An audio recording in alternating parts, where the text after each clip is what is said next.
সপ্তম দফার যখন মনোনয়ন দাখিল হচ্ছে সেই পর্বে দাঁড়িয়ে এই দুটি চমকপ্রদ বিষয়ে আপনাদের দৃষ্টি আকর্ষণ করছি। এবং তৃণমূল কংগ্রেসের দক্ষিণ কলকাতার প্রার্থী মালা রায়, শ্রীমতী মালা রায়, এবং বসিরহাটের প্রার্থী হাজী নুরুল ইসলামের মনোনয়নে গুরুতর গলদ রয়েছে, যা আমাদের বিচারে আইন মেনে হয়নি, নির্বাচনী বিধি মেনে হয়নি। তাই ভারতীয় জনতা পার্টির পক্ষ থেকে আমাদের সংশ্লিষ্ট প্রার্থীরা ওই দুই প্রার্থীর মনোনয়ন বাতিলের আবেদন জানিয়েছেন। আমাদের বসিরহাট কেন্দ্রের প্রার্থী শ্রীমতী রেখা পাত্রের যে অভিযোগ, সেই অভিযোগ হলো হাজী নুরুল ইসলাম পঞ্চদশ লোকসভার সদস্য ছিলেন, তিনি লোকসভার মেম্বার ছিলেন। সেই পঞ্চদশ লোকসভা শেষ হয়েছে 2014 সালের 18ই মে। হাজী নুরুল ইসলাম এবারে মনোনয়ন দাখিল করেছেন 7ই মে, 2024-এর 7ই মে। নির্বাচনী যে হলফনামা জমা দিতে হয়, সেই হলফনামা অনুযায়ী কোনো প্রার্থীর শেষ 10 বছরে যদি কোনো কারণে কোনো ধরনের সরকারি পরিষেবা নেওয়া বা সরকারের থেকে নেওয়া কোনো বিধিবদ্ধ স্ট্যাটিউটারি বিল বাকি থাকে, সেই বিল তাকে মিটিয়ে দেওয়ার কথা এবং সংশ্লিষ্ট কর্তৃপক্ষের কাছ থেকে তার যে সরকারের ঘরে কোনো বকেয়া নেই তা নির্বাচনী হলফনামায় জানানোর কথা। হাজী নুরুল ইসলাম 18ই মে 2014 পর্যন্ত লোকসভার সদস্য ছিলেন। তিনি মনোনয়ন দাখিল করেছেন 7ই মে 2024, অর্থাৎ 18ই মে 2014 থেকে তার 10 বছর পূর্ণ হওয়ার কথা। 18ই মে 2024 10 বছর, কিন্তু সেই 10 বছর পূর্ণ হওয়ার 12 দিন আগে তিনি মনোনয়ন দাখিল করেছেন। তাই নির্বাচনী আইন অনুযায়ী, বিধি অনুযায়ী তাকেও নো ডিউ সার্টিফিকেট তার হলফনামায় দেওয়া উচিত বা বাধ্যতামূলক। কিন্তু আমরা হাজী নুরুলের যে মনোনয়ন দেখেছি, তার হলফনামা দেখেছি, তাতে তিনি নো ডিউ সার্টিফিকেট জমা দেননি। and it's a defect of substantive nature. সেই কারণে আমাদের প্রার্থী রেখা পাত্র হাজী নুরুলের মনোনয়ন বাতিল করার আবেদন নির্বাচন কমিশনের কাছে জানিয়েছে। আপনারা জানেন যে বীরভূমে আমাদের যে প্রার্থী ছিলেন প্রাক্তন আইপিএস শ্রী দেবাশিস ধর, তার মনোনয়নও নির্বাচন কমিশন এই নো ডিউ সার্টিফিকেট জমা না করার জন্য বাতিল করেছিল। আমাদের দাবি, আমাদের প্রার্থী বসিরহাটের শ্রীমতী রেখা পাত্রের দাবি যে নিয়ম মতো যেহেতু হাজী নুরুল ইসলাম তার নো ডিউ সার্টিফিকেট জমা করেননি এবং সেই জমা করার শেষ সময় ছিল মনোনয়ন দাখিলের শেষ দিনের 3টে পর্যন্ত, অর্থাৎ 14ই মে 3 PM এই ছিল তার নো ডিউ সার্টিফিকেট জমা করার শেষ সময়। তো তার মধ্যেও যেহেতু উনি করেননি, তাই আমরা ওখানকার নির্বাচনী আধিকারিক এবং নির্বাচন কমিশনের কাছে আবেদন জানাচ্ছি যে আপনারা এই মনোনয়ন, যেভাবে আমাদের এক প্রার্থীর মনোনয়ন বাতিল হয়েছে, আপনাদের ওই মনোনয়ন বাতিল করতে হবে। আমাদের প্রার্থীর দাবিও তাই। দ্বিতীয়, দক্ষিণ কলকাতার প্রার্থী মালা রায়, সেই মালা রায় কলকাতা পুরসভার চেয়ারপারসন রয়েছেন। কলকাতা পুরসভার চেয়ারপারসন থাকা যে বিধিবদ্ধ আইনগুলি রয়েছে তাতে তা একটি অফিস অফ প্রফিট, এবং পুরনো যে আইন অফিস অফ প্রফিটের, নতুন যে বিজ্ঞাপিত সংস্থাগুলির যে তালিকা, পশ্চিমবঙ্গের যে 30-31টি তালিকা রয়েছে, কোন কোন সংস্থা অফিস অফ প্রফিটের মধ্যে পড়বে বা পড়বে না, অর্থাৎ এক্সামটেড যে প্রতিষ্ঠান, তার মধ্যে কলকাতা পুরসভার নাম নেই।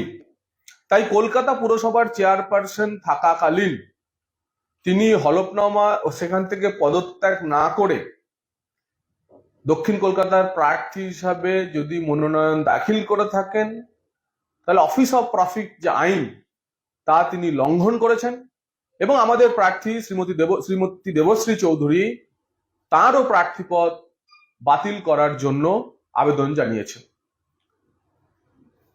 শুধু ওখান থেকে তিনি, কর্পোরেশন থেকে তিনি বেতনই নেননি, বেতনের সঙ্গে সঙ্গে ওই যে অফিসের চেয়ারে বসেছেন, তার গাড়ি ব্যবহার করেছেন, অফিস চলাকালীন সেখান থেকে ফোন করেছেন, কর্পোরেশনে তার অফিসে বসাকালীন কর্পোরেশনের পানীয় জল খেয়েছেন। সবই হচ্ছে অফিস অফ প্রফিটের যে প্রফিট তা এনজয় করা আইনগতভাবে। তর্কের খাতিরে যদি ধরেই নিই, কেউ বলেন যে আমি তো ওখান থেকে বেতন নিই না, কিন্তু অফিস অফ প্রফিটের আইনের যে সংজ্ঞা, সেই সংজ্ঞা বলে আপনি বেতন না নিলেও অফিস অফ প্রফিটের বিজ্ঞাপিত পদ থেকে আপনি সেই পাওয়ার যদি এনজয় করেন, অর্থাৎ শ্রীমতী মালা রায় চেয়ারপারসন কলকাতা কর্পোরেশন ইটসেলফ হচ্ছে অফিস অফ প্রফিটের পাওয়ার এনজয় করা, এই নামটুকু ব্যবহার করা। তাই অফিস অফ প্রফিট বিধিও দক্ষিণ কলকাতা তৃণমূল কংগ্রেস প্রার্থী ভঙ্গ করেছেন। আমরা তারও প্রার্থীপদ বাতিলের জন্য দাবি জানিয়েছি, নির্বাচন কমিশনকে বলেছি, দুই প্রার্থী যেমন জানিয়েছে, দলের তরফ থেকেও দাবি জানানো হয়েছে যে হাজী নুরুল ইসলামের নো ডিউ সার্টিফিকেট নেই এবং অফিস অফ প্রফিটের পদ এনজয় করার সাথে সাথে তা নির্বাচন কমিশনকে লুকিয়ে রেখে না জানিয়ে তিনি মনোনয়ন দাখিল করেছেন দক্ষিণ কলকাতা তৃণমূল কংগ্রেসের প্রার্থী। তাই এই দুই প্রার্থীপদ নির্বাচন কমিশন বাতিল করবে বলে, তাদের মনোনয়ন বাতিল করবে বলে আমাদের বিশ্বাস। নো ডিউ সার্টিফিকেট হচ্ছে যে সরকারের ঘরে কোনো প্রার্থীর যদি কোনো বকেয়া থাকে, বিশেষ করে সরকারি ক্ষমতায় যারা থাকেন, সরকারি আধিকারিক হোক, এমপি হোক, এমএলএ হোক, তাদের শেষ 10 বছরে সরকারের ঘরে কোনো বকেয়া কিছু আছে কিনা তা জানাতে হয় নির্বাচনী হলফনামা দিয়ে। সরকারের ঘরে কি কি বকেয়া থাকতে পারে? আমি সরকারি বাংলো এনজয় করেছি, বাংলোতে থেকেছি, সরকারি জল, সরকারি আলো, সরকারি গাড়ি, তো তাতে সংশ্লিষ্ট দপ্তরগুলি সেই সংশ্লিষ্ট ব্যক্তিকে সার্টিফিকেট দিয়ে বলেন যে আপনার থেকে আমার কোনো বকেয়া নেই। এটাকেই বলে নো ডিউ সার্টিফিকেট। এবং লাস্ট 10 ইয়ার্স এর নো ডিউ সার্টিফিকেট, অর্থাৎ আমি 11 বছর আগে কোনো পদে ছিলাম, আমার নো ডিউ সার্টিফিকেট আর প্রয়োজন নেই, কিন্তু 10 বছরের মধ্যে হলে আমাকে নো ডিউ সার্টিফিকেট দিতে হয়।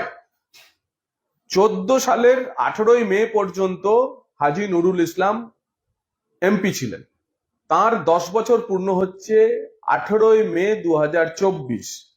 তিনি 7ই মে নমিনেশন করে বলছেন যে আমার কোনো বকেয়া নেই, অর্থাৎ তিনি 10 বছরের মধ্যে রয়েছেন কিন্তু বলছেন আমার কোনো নো ডিউস নেই। সেই নো ডিউ সার্টিফিকেট আমরা অপেক্ষা করেছিলাম যে শেষ দিন পর্যন্ত তিনি দাখিল করেন কিনা, তার মনোনয়ন সংশোধন করেন কিনা হলফনামা। তা 14ই মে নমিনেশন শেষ হওয়ার 3 PM 3টে পর্যন্ত তিনি করেননি। তাই আমাদের মনে হয়েছে যে তিনি নির্বাচক মণ্ডলীকে প্রতারণা করেছেন, সরকারকে মিথ্যে কথা বলেছেন, নির্বাচন কমিশনকে মিথ্যে কথা বলে একটি সাবস্টেন্সিভ নেচারের, মানে একটি খুব গুরুত্বপূর্ণ সিরিয়াস ডিফেক্ট তার মনোনয়নে রয়েছে, যে কারণে এই নির্বাচন চলাকালীন ভারতীয় জনতা পার্টির একজন প্রার্থীর মনোনয়ন বাতিল হয়েছে। আমরা একইভাবে নির্বাচন কমিশনকে বলেছি এবং সেই ঘটনার ক্ষেত্রে বীরভূমের যিনি রিটার্নিং অফিসার তিনিও নির্বাচন কমিশনের মতামত নিয়েছিলেন। নির্বাচন কমিশনও এই প্রকৃতির যে ভুল, এই প্রকৃতির ভুলকে অত্যন্ত গুরুতর ভুল বলে জানিয়েছেন। তারপরে আপনারা জানেন যে নো ডিউ সার্টিফিকেট নিয়ে একটি ডাইরেক্টিভস বা গাইডলাইন নির্বাচন কমিশন প্রকাশ করেছে, কারণ এ নিয়ে আমরা সুপ্রিম কোর্টে অব্দি মামলা পর্যন্ত করেছিলাম। তার পরিপ্রেক্ষিতে দাঁড়িয়ে হাজী নুরুলের মনোনয়ন কোনোভাবেই ওখানে টিকতে পারেন না বলে ভারতীয় জনতা পার্টি এবং ভারতীয় জনতা পার্টির বসিরহাট কেন্দ্রের প্রার্থী শ্রীমতী রেখা পাত্র মনে করেন আমরা নির্বাচন কমিশনকে জানিয়েছি, স্ক্রুটিনি চলছে। আশা করব এই দুটি মনোনয়ন, মালা রায় এবং হাজী নুরুল ইসলামের মনোনয়ন বাতিল হবে। আমরা এর পরেতে আদালতে যাব এবং এই লড়াই আমাদের সুপ্রিম কোর্ট অবধি চলবে। সেটা হচ্ছে সজল ঘোষ বরানগরে, সেখানে একই নামে অভিযোগ করছে যে তৃণমূল কংগ্রেস একই নামে সজল ঘোষ। দেখুন, সজল ঘোষের নাম এবং সই মানে কোন একটি ঘরের তাল মিছরির মতো। তো সজল ঘোষ আর পদ্ম ফুল এখন সমর্থক, সঙ্গে মোদিজিও আছেন। হাজারো সজল ঘোষের নাম, নকল সজল ঘোষের নাম দিয়ে ওখানে মনোনয়ন হলেও ভোটাররা সচেতন, বরানগরের মানুষ, এবং তারা পদ্ম ফুল আর সজল ঘোষকে দেখে পদ্ম ফুলের বাটনে ভোট দেবেন। এবং এই ধরনের যে হতাশা ভোটের আগেই তৃণমূল কংগ্রেস প্রকাশ করছে, 4ই জুনের পর এই হতাশা বাড়াবো এবং প্রয়োজনে আপনাদের সান্ত্বনা দিতে